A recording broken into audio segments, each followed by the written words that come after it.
Taufik Hidayat, tersangka kasus dugaan penyiksaan dan penyekapan terhadap wanita berinisial YTR 29 tahun, menjalani rekonstruksi di markas Polda Jawa Barat pada Kamis 2 Juli 2026. Korban mengalami luka parah termasuk pipi rusak akibat dipukuli berkali-kali selama rangkaian penyiksaan yang diperagakan dalam rekonstruksi tersebut. Taufik Hidayat hadir di gedung PPA PPO mengenakan pakaian tahanan berwarna oranye dengan tangan terborgol serta memakai peci berwarna putih. Rekonstruksi dilakukan untuk memperagakan rangkaian peristiwa yang terjadi berdasarkan hasil penyidikan. Dalam sejumlah adegan, penyidik memperlihatkan dugaan tindak penganiayaan yang terjadi di beberapa lokasi kejadian. Pada TKP 3, 5, dan 6, tersangka diperagakan melakukan pemukulan terhadap korban menggunakan helm. Selain itu, terdapat adegan penggunaan kaki meja berbahan besi untuk memukul korban di lokasi kejadian terakhir. Rekonstruksi juga memperagakan dugaan penyabetan golok ke arah korban ketika kondisinya disebut sudah mengalami kebutaan. Seluruh rangkaian rekonstruksi menjadi bagian dari upaya penyidik melengkapi berkas perkara sebelum proses hukum dilanjutkan ke tahap berikutnya. Selamat siang, terima kasih sudah menunggu. Tadi kita sudah selesai melaksanakan rekonstruksi. Rekonstruksi ini dihadiri oleh Kejaksaan Tinggi Wilayah Jawa Barat. Di samping saya ada Pak Aspidum, kemudian dihadiri oleh LPSK, Ibu Nurher hadir di sini, kemudian dihadiri oleh seluruh para pihak yaitu dari pelapor, kemudian dari korban itu dihadiri oleh kuasanya dan tadi menggunakan saksi peran pengganti. Tadi gelar perkara, rekonstruksi sudah berjalan dengan baik, lancar, dan alhamdulillah tidak ada penolakan dari tersangka dan tersangka mengakui semua perbuatannya di 6 TKP. Perlu dijelaskan rekan-rekan bahwa dari 6 TKP yang kami rekonstruksikan dan kita sudah sepakati bersama, yang kita rekonstruksikan adalah 3 TKP, TKP 3, 5, dan 6. Demikian rekonstruksi yang sudah berjalan lancar. Kemudian nanti kita tidak lanjuti dengan penandatanganan berita acara rekonstruksi yang semua pihak menandatangani berita acara tersebut. Demikian, terima kasih. TKP-nya di mana? Di mana?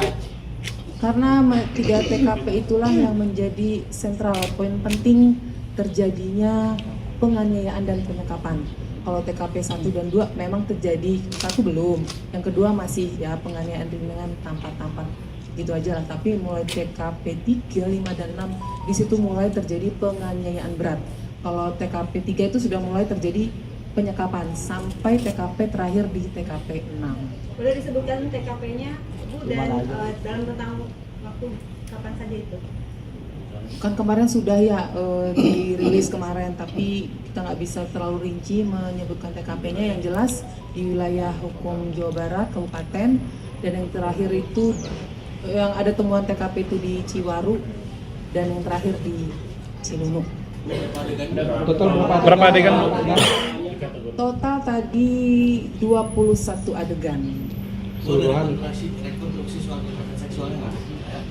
Saat ini belum ada dan itu masih dalam proses. Tadi kita sudah diskusi bersama dengan Pak Jaksa dan LPSK dan di situ sudah kita ada kesepakatan bersama untuk kita tetap mendalami dan mencari bukti-bukti, dan bila ada kita akan mempersangkakan penambahan pasal terhadap pelaku. Penganiayaan yang dilakukannya apa aja, Bu? Penganiayaan Di TKP 3, 5, dan 6 itu aksi tindakan yang dilakukan oleh tersangka. Bisa dirinci, Bu? Iya. Di antaranya yang memukul dengan helm, kemudian dengan ada kaki meja itu besi yang TKP terakhir, kemudian ada dengan golok, dan memang kan korban tidak terlampau mengingat ya karena ada kondisi buta, dia sih bilangnya dengan seperti benda tajam gitu, tapi dengan TKP yang kita temukan matching itu dengan meja yang ada kakinya besi, jadi mukanya juga pakai tangan kosong dengan telapak tangan di pelipis, itu dilakukan oleh pelaku kepada korban. Bu, kalau misalnya untuk digunting Bu, apakah itu benar Bu, diakui oleh tersangka Bu? Dengan bibir korban itu? Oh tidak ada. Oh, tidak ada. Tidak ada, dan pelaku juga tidak mengakui, dan dari fakta yang ada juga tidak ada menggunting bibir itu. Jadi bibir itu atau gigi rontok itu karena pukulan berkali-kali sehingga rontok dan rusak bibirnya karena kan tidak diobati, jadi lama-lama rusak bibir. Termasuk pakai helm ya? Itu masuk di paksa. Tato ya. Kalau berdasarkan investigasi, tato itu sebenarnya pada saat mereka masih belum masih ada kondisi sehat, sehingga untuk meyakinkan pelaku kepada korban bahwa kamu cinta sama saya gitu kan, karena di indikasi cemburu ini pelaku, sebagai bukti dia cinta mah ya tato soft bareng tato jadi dilakukan, dan tato itu benar diakui dan sudah dikuatkan juga oleh korban. Udah cukup ya Bu, izin terkait jadi pertanyaan yang besar Bu, itu korban kenapa tidak kabur saat itu, yang dari pertanyaannya kenapa Bu? rasa takut yang besar dari korban, dah itu memang jawaban konsisten dari korban, memang ketakutan yang besar. Udah cukup ya. Kalau misalnya tato berarti tidak ada paksaan dari tersangka terhadap korban. Bagaimana? Untuk tato tidak ada paksaan dari tersangka terhadap korban.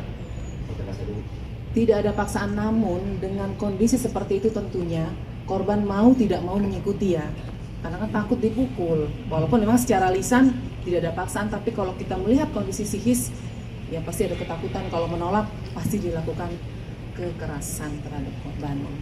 Cukup ya. Bu, dari 21 adegan berapa kalinya tuh, berapa terjadi itu nggak Bu? Apanya di Pemukulannya? Adegan kita nanti per TKP nanti kita nggak bisa ungkap ya. Itu masih dalam materi penyidikan. Bu, barang bukti Di TKP 4 itu nggak ada kejadian gimana Bu? Bagaimana? TKP Ada TKP. Ada TKP 4, tapi dia tuh hanya kayak menampar sehingga luka di tubuh atau wajah itu ada darah yang menciprat ke dinding, itu saja buktinya.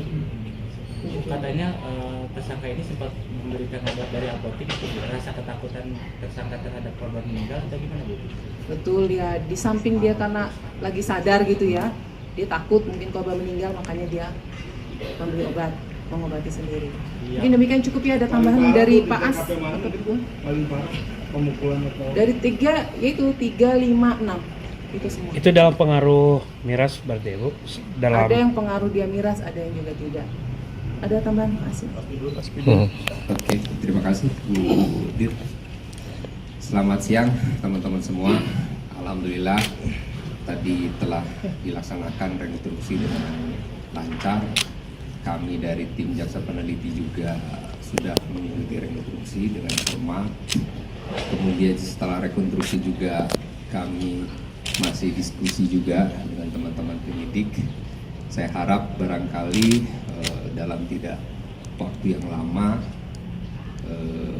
penyidikan ini bisa kemudian dilanjutkan dengan pengiriman berkas tahap 1 kepada kami kejaksaan sebagai jaksa peneliti untuk barangkali sama-sama lagi nanti kami jaksa peneliti dengan penyidik untuk berkoordinasi dan mendiskusikannya lah, seperti itu barangkali dari kami. Pak, ada tambahan pasal? Kalau untuk tambahan pasal kedepannya kita lihat dulu berkas perkaranya nanti seperti apa. Kemudian seperti yang tadi saya sampaikan, kita akan berkoordinasi dan berdiskusi lagi dengan penyidik seperti itu. Tadi juga sempat menghadirkan orang tua dari korban, itu seperti apa Bu? Ya dia sesuai kapasitasnya menyaksikan saja, tapi lebih kepada anak si pelapor, anaknya yang menyaksikan. Mungkin Ibu dari LPSK ada tambahan? Terima kasih. Jadi LPSK hadir ya karena memang kita sudah mengabulkan permohonan perlindungan, dan saya kira LPSK sangat mendukung upaya yang dilakukan oleh kepolisian maupun kejaksaan dalam hal ini, tentunya di res PPA PPO ya Bu, yang memang punya spesifikasi berkaitan dengan korban ini adalah korban kekerasan berbasis gender, yang tentunya LPSK akan memberikan dukungan, diantaranya beberapa layanan psikologis misalnya, untuk membantu korban mengungkap kekerasan berbasis gender yang sudah dialaminya. Dan saya kira kita akan bersinergi terus. Nah, Saya kira masyarakat juga penting untuk memberikan dukungan kepada korban maupun keluarganya ya, untuk setidaknya ke depan percepatan pemulihan itu harus terjadi supaya tadi mendukung proses penegakan hukum. Saya kira itu. Terima kasih. Mungkin psikologis dari korban sendiri seperti apa Bu saat ini, Bu? Saat ini kami belum melakukan assessment karena medis sedang fokus pada pemulihan secara kesehatan fisik ya, medisnya. Nah, nanti kalau dari tim medis sudah memberikan rambu-rambu, kami melakukan assessment, tentunya akan segera kami lakukan.